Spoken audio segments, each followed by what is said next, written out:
Hello everyone, welcome to the My Emotions Matter podcast where we discuss ideas on knowing oneself, improving relationships, and living a life of purpose all under 10 minutes. This podcast is brought to you by MyEmotionsMatter, an education company that creates self-reflective learning experiences to develop emotional intelligence in students, teachers, and working professionals. Know more about us by following our social media and also visit us at www.myemotionsmatter.com. I'm your host, Sagar Satyal. And I'm Bhavna Shrestha. And in the next 10 minutes this week, we'll be discussing thinking versus overthinking. Now, overthinking is something that a lot of us we do on a usual basis, right? So, as a session as a podcast, say, how can we draw that fine line between thinking and overthinking? What does thinking look like? What does overthinking feel like? And some strategies as to how we can overcome overthinking, eliminate the over, and just stay with thinking. Maybe. So feeling, timur lagi. What's the difference between thinking and overthinking? How do you know if you're thinking or if you're overthinking? I knew this question was coming. खासमा जहिले म start गरेर हुन्छ हैन thinking मलाई लाग्ने चाहिँ वा सबैलाई लाग्ने भनेको चाहिँ थिङ्किङ भनेर चाहिँ कन्सिडरिङ समथिङ हैन वाट एभर कम्स लाइक कुनै पनि अपर्च्युनिटिज छ वा कुनै कुरा छ कुनै इस्यु छ कुनै प्रब्लम छ भने त्यो बारेमा अब अफकोर्स ट्रान्सलेसन चाहिँ सोच्नु तर त्यो बारेमा कन्सिडर गर्नु लाई चाहिँ थिङ्किङ भनेर भन्छु म होइन किनभने कुनै प्रब्लम भइसकेपछि त्यसको सोल्युसनको लागि पनि you have to of course like grasp that problem अनि then start thinking about it है ओभर थिङ्किङ भनेको चाहिँ कुन बेला हो जस्तो लाग्छ भने मलाई चाहिँ वेन द्याट हुन्छ नि consideration takes you into some kinds of anxious behaviour अलिकति वरिङ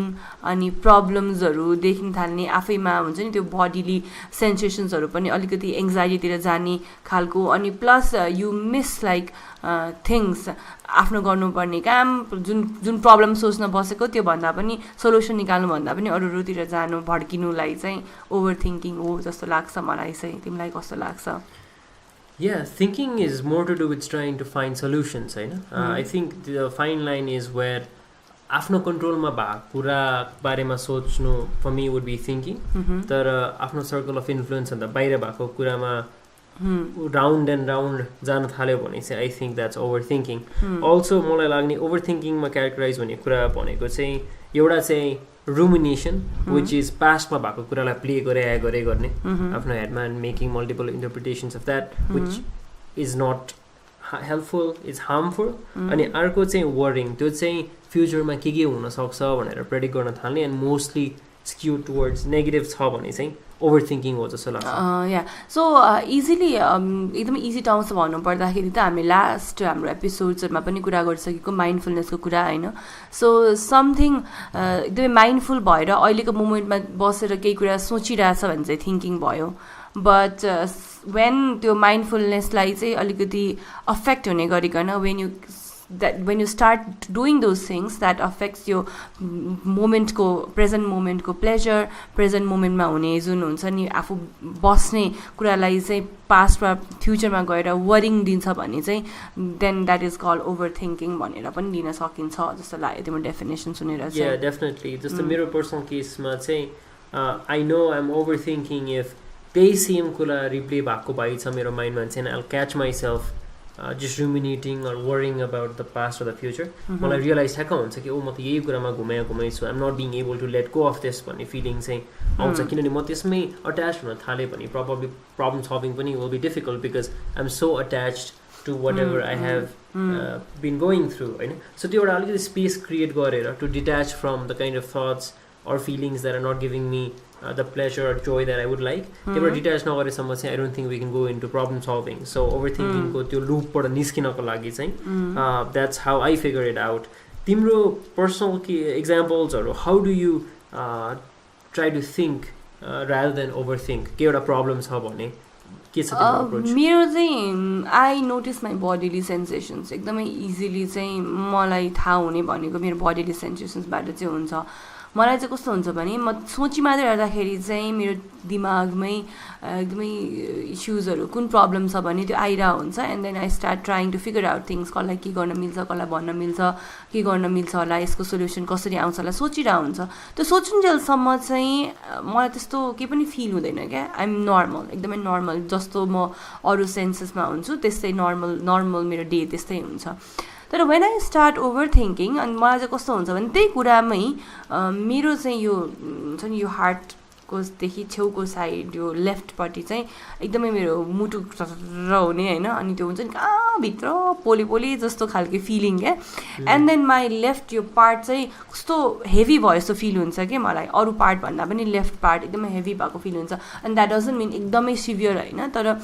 आई स्टार्ट फिलिङ त्यो बडीली सेन्सेसन चाहिँ एकदमै यो हेभी हुँदै गएको अनि कता कता चस्सो घोचे जस्तो फिल हुन्छ। त्यो हुने बित्तिकै मलाई चाहिँ ला अब मैले चाहिँ म कता एकदम एङ्सियस हुन थालेँ जस्तो फिल हुने बित्तिकै कि त आई स्टप म अर्कोपल्ट यो कुरामा म ओभरथिङ्क गर्न थालेँ कि क्या भनेर I just try to be mindful त्यो मोमेन्टमा अनि माइन्डफुलनेस एक्सर्साइजहरू गर्छु। And if that doesn't work मलाई चाहिँ कहिलेकाहीँ कन्फ्युजनले पनि हुन्छ जस्तो लाग्छ क्या। ओभर थिङ्किङ चाहिँ सोल्युसन निक्ल्यो भने त निक्लिहाल्यो होइन तर सोल्युसन निक्लेन भने चाहिँ कन्फ्युजनमा जाने एकदमै चान्सेस हाई भएर पनि मलाई एङ्जाइटी भएको हुनसक्छ। सो त्यो भएर म के भइरहेछ भनेर चाहिँ एकदमै मेरो क्लोज मान्छेहरूलाई सोध्ने गर्छु। मेरो क्लोज मान्छे भने अब तिमी पनि हो होइन। So I just come to you and share अरू नै कुराहरू आफूलाई अहिले के भइरहेछ प्रब्लम सेयर नगरे पनि के भइरहेछ मेरो सिचुएसन चाहिँ सेयर गर्छु द्याट यु आस्क मेरो एक्सपेक्टेसन तिमीबाट मलाई क्वेसन सोधोस् भन्ने हुन्छ क्या। सो द्याट आफूलाई त्यो क्वेसन आइरहेको हुँदैन तिमीले क्वेसन सोधेपछि चाहिँ आई क्यान फाइन्ड आन्सर्स अनि आई क्यान हुन्छ नि सेग्रिगेट त्यो डिफ्रेन्सेसहरू चाहिँ के छ त अनि थिङ्किङ म गरेर हो कि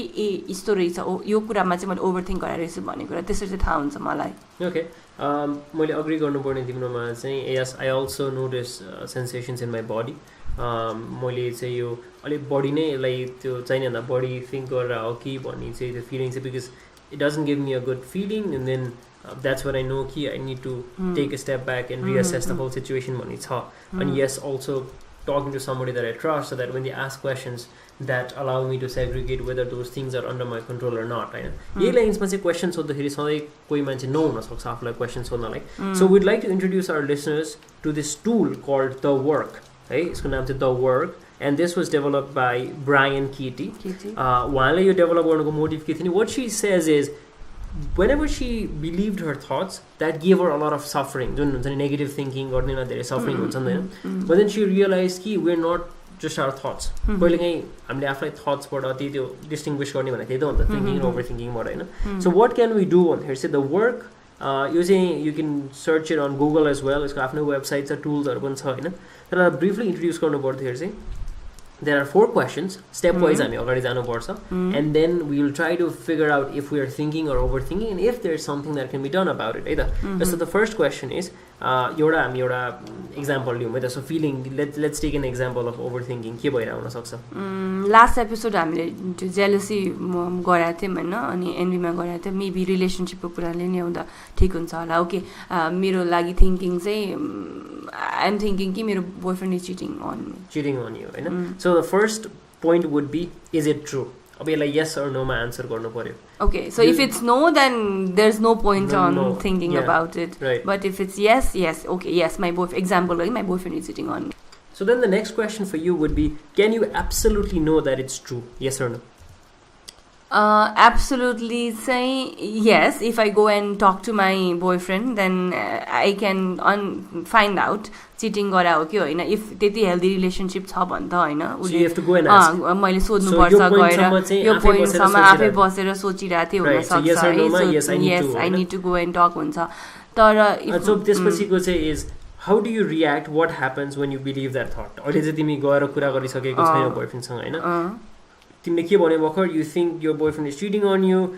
but then you're also saying कि you can absolutely know if it's true only by asking him having an honest conversation तिमीले देखेको छैन प्रुफै छैन hint आइसक्यो यो overthinking गर्न सक्छ भनेर so how do you react what happens when you believe that thought how do I react मा चाहिँ of course म उलाई इग्नोर गर्न थाल्छु होला मेरो बानी चाहिँ त्यस्तो छ if I feel like मलाई त्यस्तो गरिरहेछ भने चाहिँ इग्नोर गर्छु म धेरै जस्तो उसको कल्सहरू पनि इग्नोर गर्ने भेट्न जाँदा बोलाउँदाखेरि पनि नजाने होइन अनि प्लस अरू चाहिँ के गर्छु भने एकदमै त्यो रिसाएर बोलिदिने अनि जतिखेर पनि ठुस्केर बस्ने त्यस्तो खालके बानी देखाउन थाल्छु म चाहिँ see this is a crucial point है अहिलेसम्म maybe the boyfriend was cheating that's a different case तर यदि होइन रहेछ भने whatever behavior you show because you think that might make him cheat in the end because you've been so nagging about all these nagging things and फेरि कस्तो नराम्रो positively reframe गर्ने the next question would be who would you be without that thought who would I be? I'm a very good girlfriend, by the way. Happy girlfriend. Happy girlfriend who enjoys the time and moments with her boyfriend. So maybe यो चाहिँ overthinking मा हामी किन चाहिँ अहिलेको लागि चाहिँ let's take that case consideration that cheat गरेको थिएन भने चाहिँ यो चाहिँ maybe probably because boyfriend ले usually आफूले गर्ने behaviorहरूबाट अलिकति different way भएर त्यो सेम नगर्दै भएर you feel like something is unusual something is changing maybe that the guy is very stressed at work or something else is happening so यसरी चाहिँ त्यो प्रब्लमलाई सल्भ गर्नको सट्टा चाहिँ आफूले ओभरथिङ्क गर्दाखेरि चाहिँ यस्तो प्रब्लम हुने भएको भएर चाहिँ अब यो चारवटा क्वेसन पछि इट्स प्रिटी एभिडेन्ट कि you probably overthinking you need to have a conversation अनि फेरि फर्स्टमै कहिलेकाहीँ त just catch yourself exactly overthinking अब के गर्ने भन्दाखेरि चाहिँ now this is what Brian Keaty calls the turnaround so जे thinking process छ यसको complete opposite के हुन सक्छ भन्दाखेरि now maybe you can think of times when you didn't feel like he was cheating on you होइन he was trying to explain himself maybe होला you didn't really hear him out होइन you were so caught up in your own thought कि you didn't really give him the time and space to explain himself how you're stressed at work or any other thing as such होइन so you turn around ले गर्दाखेरि चाहिँ Brian would ask you to come up with 3 statements that are completely contradictory to your thought that he's cheating on you so यसमा दुई तीनवटा thought के हुन सक्छ नि he still calls me होला होइन he still makes time to at least make me sleep well good night भनेर जान text गर्छ होला so यो गरिसकेपछि okay drawing a fine line between thinking and overthinking now यस पछाडि चाहिँ maybe you can go and actually have a conversation and admit कि मेरो जस्तो overthinking भाव हुन सक्छ I just want to clear things out भनेर communicate गर्ने so I've personally found this is a very powerful tool because ठ्याक्कै catch गरिदिन्छ कि यसले so यो चाहिँ listeners चाहिँ किन introduce गरेर भन्दाखेरि just all the time there might not be two people like Siri Satel and feeling needed to be asking you questions each and every week so maybe the work by Brian Keaty which you can search on Google maybe will help you so having said this we've nearly come to the end of this podcast episode so feeling what's one reflective question for the listeners before we say goodbye यसमा चाहिँ thinking ओभरथिङ्किङ कुरा गरिरहँदाखेरि जहिले पनि प्रब्लम्सको इस्युजको कुरा आउँछ होइन so what's one issue that you have been thinking के हो कि ओभरथिङ्किङमा गइरहेको छु भने थाहा छैन भने maybe find out that problem and issue and then ask yourself those 4 questions and do the work by Brian Keaty so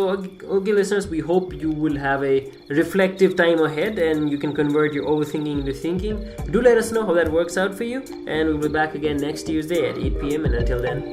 see you and have a great week ahead